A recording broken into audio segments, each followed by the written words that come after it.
Hello, and welcome to the Modern Dog Trainer podcast, hosted by myself, Ines McNeil, founder of themoderndogtrainer.net, where you'll find articles, downloads, courses, and coaching on the best practices for modern pet businesses. Be sure to add this podcast to your favorite listening list on Spotify or iTunes, and join our free discussion group on Facebook called Business Support by the Modern Dog Trainer.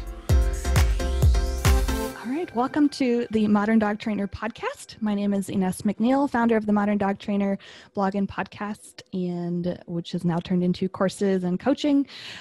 Today, I'm really excited to share some really amazing recommendations and just experiences from my guest today. Her name is Laura Gendron, and she is the founder and certified professional dog trainer at Miss Behavior Training, which I love the name, and also is a behavior consultant at the Animal Health Center. So I'll go ahead and let her introduce herself a little bit more thoroughly.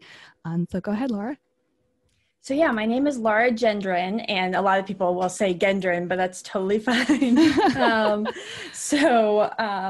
I am Miss Behavior. And it's just me. So I'm a solopreneur as they call it. And I started my business in 2008. I've been training since about 2005. So I started training actually when I was still in college. I started training with a colleague of mine. We started teaching group classes together, and then it just sort of took off from there. But I knew I wanted to kind of work for myself and do my own stuff and not be told exactly what to do. Although I guess when you have clients, you are still working for the clients for the most part. So I spent a lot of years doing group classes and one-on-one training. And then I had kids. And so I stopped the group classes because it was just taking too much of a toll on my nights and my weekends and all that stuff. And I moved to one-on-one. Plus, I really like to dig in to specifics with people. So I really enjoyed doing that. And then I was at actually a dog training conference. I went to the Clicker Expo in Kentucky when COVID hit. Oh my goodness. And so I had gone with a friend of mine who's also a trainer, and we were there for about 3 days, and because we just wanted to go early, and we kind of knew something was happening, but we're like, should we go? Should we not go? But we were so excited to go. And it was our getaway, our escape, just, get into the training side of things and shut off the mom brains and all that. And so then we got there, and on day one, they ended up having to cancel it. So they did do a panel on the Saturday. They had a nice panel of all the speakers who were staying a little extra time. But then it took a couple days before I could get a flight home. So then I got home and I switched almost immediately to virtual training. And the reason I did that was because it was already on my mind. Like I already wanted to do it, but I just never had the push. So then I switched from my one-on-one and my group from a long time ago to virtual stuff, and I haven't stopped since. Awesome. And it's been great to actually have this nice switch over. That's awesome. So 2 questions come up for me is one, I know a lot of trainers had wanted to go virtual for a long time. I had a lot of clients that, wanted to incorporate virtual training in some way, and they didn't do that until this pandemic. So I guess my first question around that is why was that not a priority sooner than this, and what held you back, I guess, from doing it sooner? Yeah, so I'm a bit of a perfectionist, and not in that not in that everything needs to just look perfect on the outside kind of way, but definitely that internal perfectionism too, which also comes along with procrastination, right? So it was one of those things where I had started a whole new program of day training, and that was relatively new, I would say, within the last year or two before the pandemic. And I started, offering packages exclusively to people. I didn't do session by session anymore. And that was really successful. So I guess I kind of just got lost in the day training realm and like the packages and going to clients' houses and helping them by doing some of the training with them, which I think for them, I should say. I think there definitely is an advantage to doing that. But now that I've switched over, I've really sort of dug into the massive advantages, and, it should be obvious for people, but the massive advantages of, getting the owners to feel confident enough to do the training themselves too. Mm-hmm. So it's one thing for us to go in and do it for them, but obviously the transfer session was very important. So, so yeah, I kind of got lost in that side of things where I needed that extra push. Yeah. Awesome. Yeah. And, so how did you begin to position that, a virtual training as something that would be beneficial instead of just, waiting a couple of months to see if they could restart in-person training? I know a lot of trainers came up against clients that wanted to wait it out and see if they could just continue in-person training in a couple of months. So how did you get people transitioned quickly? So I started with my day training clients because I was right smack in the middle of quite a few of them. Yeah. So I ended up just putting together, I knew nothing about Zoom. Like Zoom was completely brand new to me. And I jumped into it right away because I knew that was the platform that I would probably be using. And I learned as much as I could in about a matter of a week. And then I threw together and this was hard for the perfectionism side of me to just like get something going, but I threw together just like a little Zoom session for my current clients, how to Zoom train your dog. Like how will this all work? I'm learning with you. We're going to learn this together. And it's going to be an experience, but who knows how long this is all going to go. And obviously, we know now it went longer than we initially thought anyways. Yeah. And, but the new normal was definitely going to be different anyways. And so I was hoping to at least get them going with the Zoom training, kind of keep momentum under them. And then, eventually get back to the in-person stuff. And I had a couple clients who struggled more than others to get on board. And I think it was just technology stuff that kind of got in their way, or they didn't have a dog who really needed help at that very moment, or they thought they had a dog that could, wait, like manners stuff versus actual behavior problems that they were dealing with on a regular basis and needed help with. Yeah. Awesome. And what you've also done is gone beyond one-to-one training, right? So you are now moving into courses and memberships. And can you tell us a little bit more about what that looks like for you?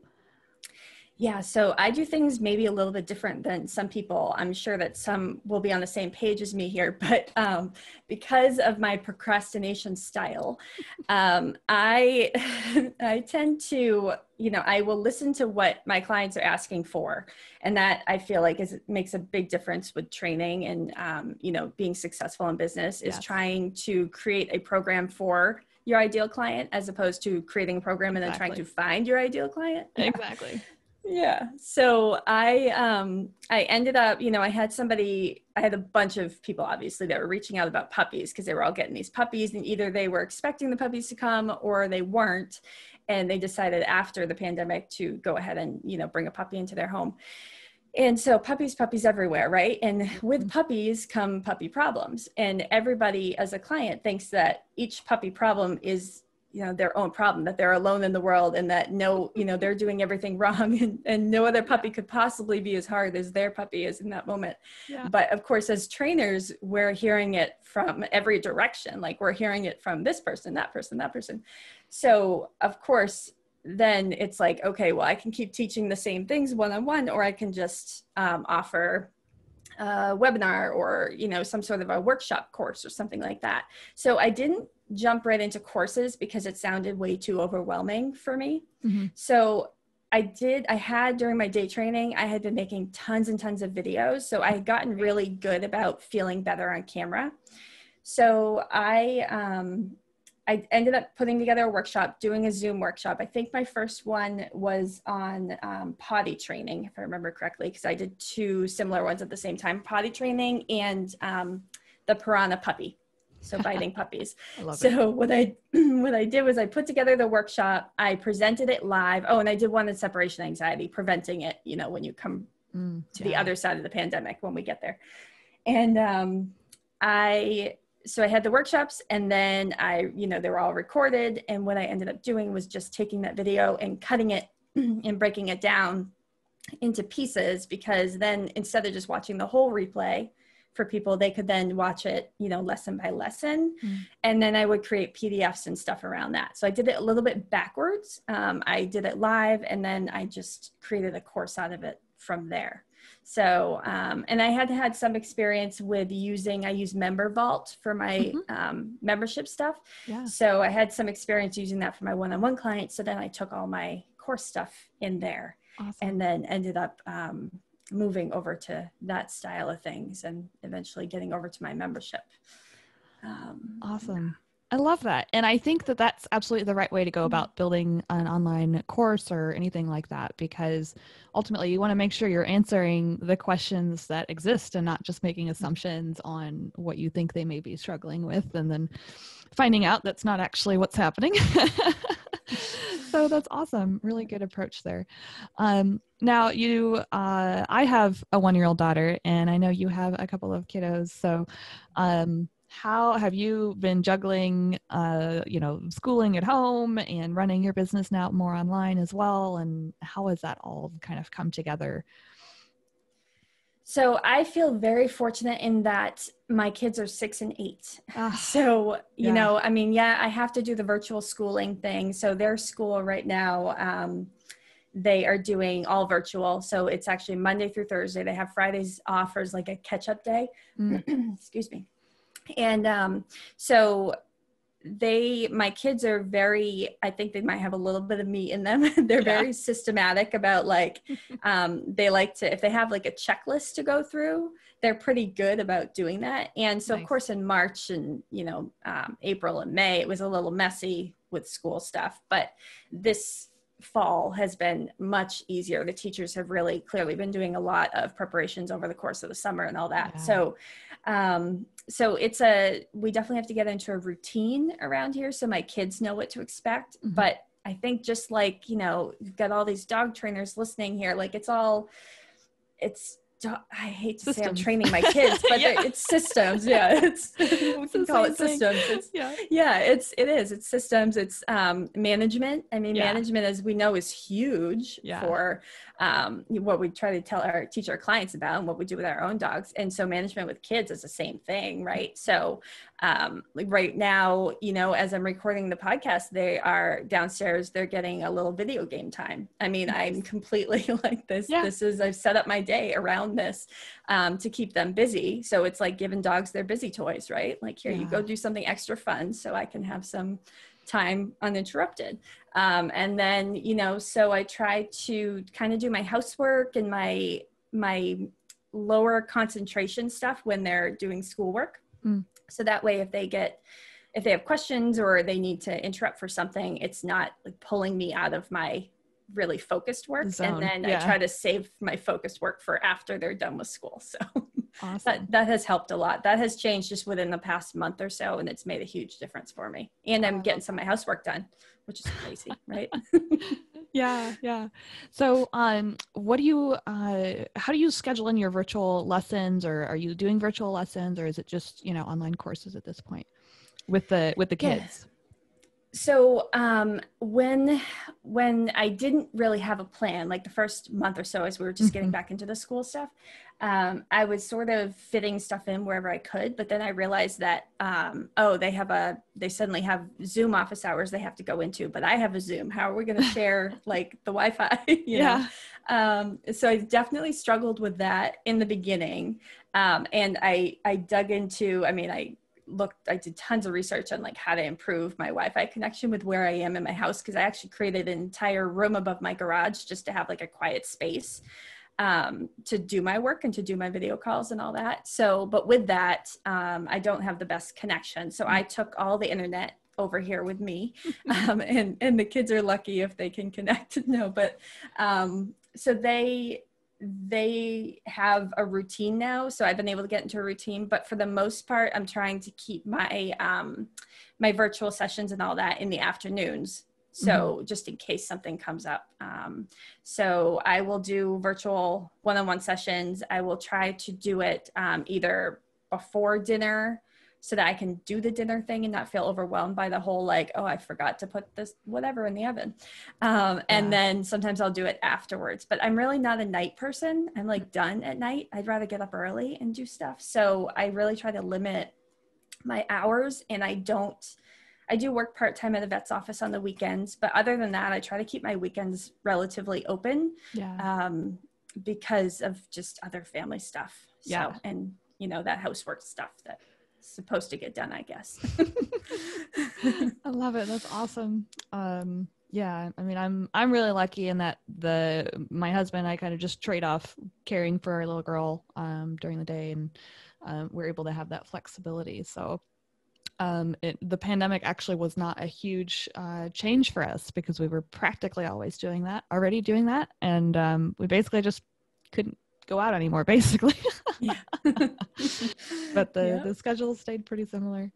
Awesome. So I think I've just known you around online for a long time, and I've seen you here and there.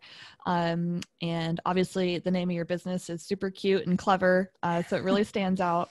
And I've just been really impressed with your just general online presence and your collaboration across the board that I've seen for years. So can you tell us a little bit more about that, and about why you collaborate so much with other people, potentially people that others might call your competition, and how that works out?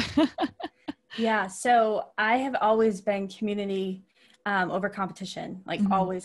So since I started, because there's so many people that need our help, and there's only one of each of us, right? So I think it's really important to be able to collaborate, not just for the clients, but also for our own sanity, to be able to, you know, really be like, you know, because we get that compassion fatigue, right? Like you want to help all the people because you know they all need help. And for me personally, and I'm sure a lot of dog trainers are like this too, I definitely find value in being helpful, like being able to help other people. Like that's where I get some of my my value from. So I can't help everybody.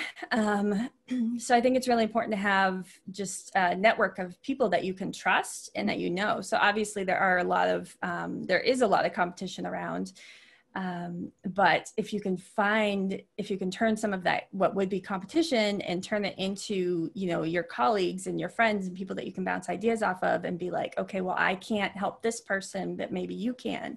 And one thing, like I have a group, there's 3 of us locally, who are super close, physically in location, but also closest friends. And we've gotten really close because we're all dog trainers and we have that common thing to talk about and to dig into. And we each have like an overlap with each other, which is really cool because, you know, so I do virtual training now. I do family dogs, like people that have kids, like younger kids. And I was doing a lot of reactive dogs, although I sometimes will send those clients to one of my colleagues now, because sometimes those people do need a little extra hands-on help. And then another colleague of mine, has a lot of experience with reactive dogs, but she doesn't have a lot of experience working with kids. And she likes sport dog stuff and like competitive dog type stuff. And then another friend of mine has experience with kids and loves sport dog stuff, but she doesn't like reactive dog stuff. So you can see there's and you know, she likes to do classes and in-person stuff. And then that other colleague of mine prefers virtual and in person, but not really so much with the classes. And then I prefer virtual and, you know, in courses and my new membership and all that sort of stuff. So it's just, there's such a cool overlap between each of us. So whenever one of us gets somebody who can be like, you know what, this isn't going to be a good fit for me right now, but I have somebody who would be great for you, or who you would be perfect for, who can help you. So it's been really nice to just be able to have that. Plus it's our sanity right now, because if we get like a crazy case, we can actually talk to the other person about it. So especially now where we can't, you know, get together in person as much. And we did just hold a retreat together, socially distanced dog training retreat. I love it. And it was the 3 of us, plus one other trainer. And, you know, we all kind of were able to bounce all these things off of each other as we were teaching too, which was awesome. And we got to go to each other's classes, which was even cooler because, you know, dog trainers, like we don't make the time to train their own dogs. We train everybody else's dogs. Totally. Yeah. I love that so much. And that's something that I've always tried to foster in whatever town or city I lived in at the time. I always tried to connect with the other trainers in the area, because even if, you know, there's no two trainers that are alike, right? Like there's always something different, and you just don't, you know, people connect with other personalities, and so you're not always the right fit for every single client that comes your way. So I think that's a wonderful way to look at it, and we always have something interesting to learn from each other, no matter, you know, what we do. So thank you so much for sharing that. Is there any other tips you might have for maybe people that are starting out with their training businesses now, and you know, especially given the pandemic, how would you maybe recommend what kind of tips you would have for them? So one thing that I've learned recently is you know how we preach to our clients that they need a dog training coach, like they need somebody to help them. They need someone who can help like narrow things down for them and give them a clear path forward. Yeah. Well, I wasn't doing that myself, like for myself, right? Like I wasn't, I was doing everything. Like I was just, okay, well, I need to learn this, like Zoom, for example. I need to learn all about Zoom. Okay, I'm going to just find all the bits and pieces all over the place. And I wasn't one to necessarily really invest in the business side of things. Honestly, I didn't even see myself as an entrepreneur until like 3 or 4 years ago. And I've been doing this for a long time. And I was like, oh, wait, I guess I would be an entrepreneur, wouldn't I? Like I'm solving these problems, and I'm, you know, like, so it was a crazy light bulb moment for me, I guess. But, you know, in thinking about that, if we are always telling our clients to, you know, find somebody who can teach you, find a professional, find an expert in your field, somebody who at least has that 10% edge. And I wasn't doing that. Well, I just started doing it for my membership, because I was like, you know what, I got to get this membership up and running. Yeah. Like it's time. I've been talking about it for years and years. And I just wanted to scale to a point where if I were to do a podcast, or if I were to go into the media or something like that, I had somewhere to send people, because there's only so much one-on-one time you have. You hit a ceiling, right? Totally. So I ended up hiring a coach, and it was a business coach, just kind of a general, somebody who does general online memberships. I specifically look for somebody who had experience with memberships, and it was the best thing I've ever done. And I can only imagine if I did this, you know, 10, 15 years ago, how much further ahead I might be. So I think that's the biggest thing, is like, try to find somebody who's, you know, ahead of you, or like walking in front of you with this stuff, and reach out to them and get their help, because it really, otherwise you get so lost in this like spider web of information. And there's a reason why, you know, courses cost money, and there's a reason why coaches cost money. It's because they're going to get you from A to B to C to Z much faster than, you know, when you take all of, like when you go on a maze of a trip. So I think that's like, if there was one thing I could change and do sooner in my business, it definitely would be hiring somebody to help me focus. It really is like prioritizing, like what is the most important thing to do right now. I love that. And I see that so often too, that like, especially in dog training, like everybody loves, you know, taking dog training courses and learning how to train dogs, and all getting all nerdy and geeky over the science of it.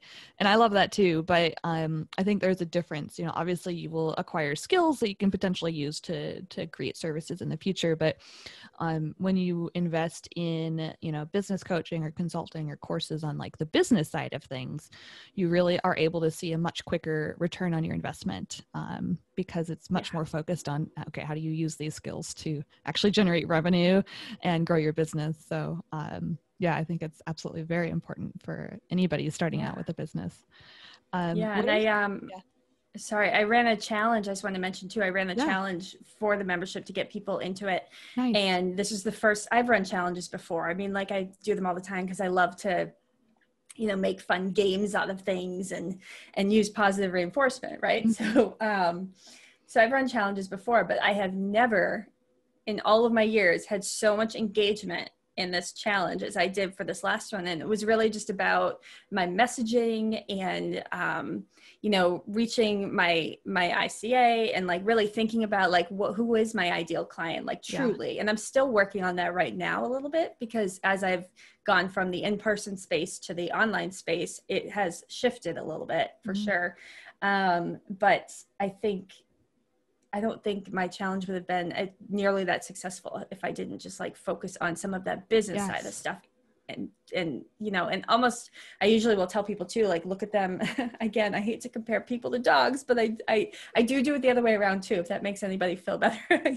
You know, I'll use a lot of analogies about kids when I'm talking to clients about their dogs too. Right. So, but you know, you're trying to give them those small little wins, and you're trying to communicate in a way that they can hear you and motivate them in a way that they are motivated, and trying to get to that get them out of like feeling really emotional about things so that they can think about what they're doing. And so it's all so similar to the whole training process and behavior. It's just behavior, right? So yeah, absolutely. Yeah. The human side of things is just as important as the dog side of things often, because without the human, there's usually very little progress with the dogs too.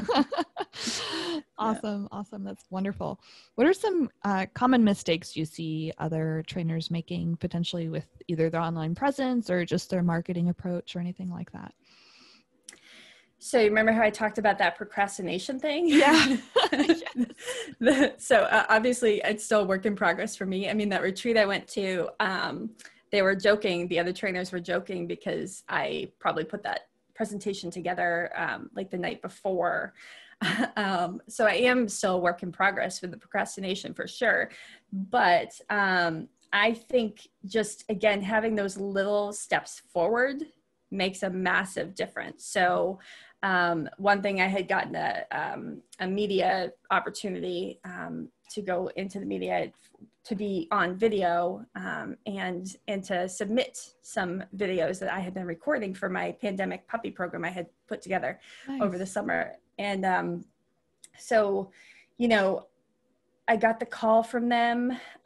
Well, I had actually reached out on social media. Somebody had posted something on social media asking if anybody had any good stories about pivoting in the pandemic.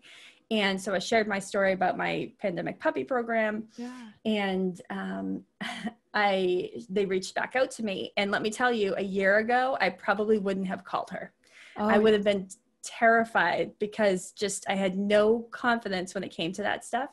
And with having to do all this virtual stuff, and just little by little, like being on more live videos and doing more Zoom calls, and realizing that like, okay, I can look at myself on video and nothing's going to happen to me. I'm still going to come out the other side. You know? It's fine. And, you know, I've seen so much of myself in the last year between editing videos and going on Zoom and doing the live videos and all that stuff, that I'm almost like numb to it now. Like I just don't care what I look like. Like I've gone on live videos before and fixed my hair. Like it doesn't matter. And so I probably would have never called them back a year ago, but because I've been taking these little steps forward, my confidence has grown a ton. And so I think that is one of the biggest places that people get stuck. And from what I see, I work with some dog professionals in different industries too, just like working on tech stuff. Like we have a tech club for dog pros. And that's the biggest thing that we're seeing, is that people are like, oh, well, you know, I'm fear of judgment, which is what perfectionism is, right? It's just fear of judgment.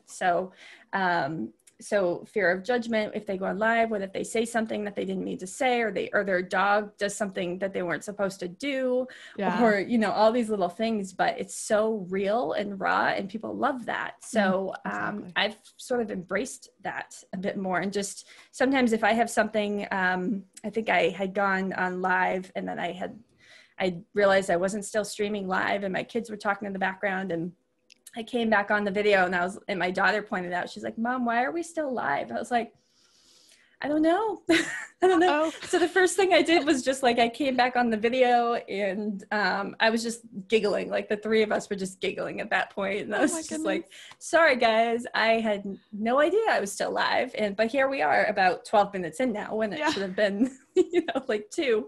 And I think sometimes if you just put it out there, you know, before people even have a chance to make any judgments, and you won't feel like, you know, there's an opportunity for that. So, but I think that's where people get stuck, that like analysis paralysis stuff like that. You know, I have to do it all right, but I can't do anything until it's all right. Yeah.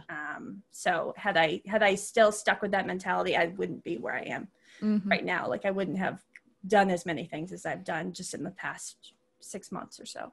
Yeah. Yeah. So that's huge, I think. Awesome. Yeah, I think that's really helpful to share with others that, you know, mistakes do happen. It doesn't always go perfectly every time, but that's life. And people are very understanding about that, especially now, even more so, that they've all had to deal with similar experiences at this point. So that's really awesome. So my, I guess, second to last question is, if there was one thing you could change or improve about this industry, what would that be? Collaboration. I know we talked about it, but it's so huge for me. I mean, I feel like that's the biggest thing, because again, I think that we're all going to just, especially with this virtual training stuff, who knows how long this is going to go on, as far as like how long we need to do more virtual. Obviously when we get back to, or when we get to the new normal, I shouldn't say get back to, but whatever it's going to look like, I think that there's going to be so many positive changes to come out of all of this stuff, like all these teachers who now have all these virtual options for kids, and, you know, trainers who have all these virtual options for these dogs that don't want us to come into the house, or people who, I have a client who travels from New Hampshire to Massachusetts. So not far, she doesn't go far, but far enough where sometimes she goes on Zoom from Massachusetts, other times she goes into New Hampshire, and otherwise we might have had to cancel sessions because she had a big life change happen where she had to start being back in Massachusetts more often. You know, things like that are just huge, but it's so easy to get burnt out by everybody who needs that help, that if we can collaborate, because maybe for one person, like that one friend of mine, she just could not get into the Zoom training. She just couldn't do it. She didn't like it. Nothing about it was enjoyable. So, you know, if we weren't collaborating, then we'd be competing with each other, right? Or we might be missing out on clients, or those clients would be like, well, I don't know who else to go to, or they might go to the wrong person, right? Somebody who has methods that are questionable. So I think having those resources and that community around us is really important. So that's a huge one. Absolutely. No, I love that. And I'm all about that as well. And I think that just, there's so many people and dogs out there that need our help, that there's plenty to go around. Yes. So many. So if somebody wants to learn more about you or reach out to you with additional questions or anything like that, where can they go to find you? So my main website, missbehaviortraining.com. That's a big one that has obviously everything that you could need on there, including all of my other links. So that's the main thing. But I am very, like you had said, I'm very present on social media. Social media is huge for me. Facebook, I tend to find is where most of my people are. So I spend more time there. Misbehavior Training. So pretty easy to find me over there. And then on Instagram, I tried to change my Instagram handle and I haven't been able to yet. But for now, it's Misbehavior NH, because I live in New Hampshire. So, so you can definitely find me there. And I love to chat that way too, just kind of over social media and sharing pictures and all that stuff. Awesome. Well, thank you so much for joining me today. I know that this was super helpful information for everybody out there that's listening, and I look forward to continuing to connect with you on social media as well. Yes, thank you so much for having me. This was fun. Thank you again for listening to the Modern Dog Trainer podcast. If you're listening to this podcast in December of 2020, I have good news. The Modern Dog Trainer Academy is now enrolling. This is a 12-week program with live coaching. This program will guide you through the best practices for a modern-day dog business that suits your ideal lifestyle, income goals, and impact level. This is ideal for professional dog trainers that are making $1,000 or more from your dog training business currently, but want to make 6 figures. If you're interested in joining us, go to moderndogbusiness.com/academy. We'd love to have you.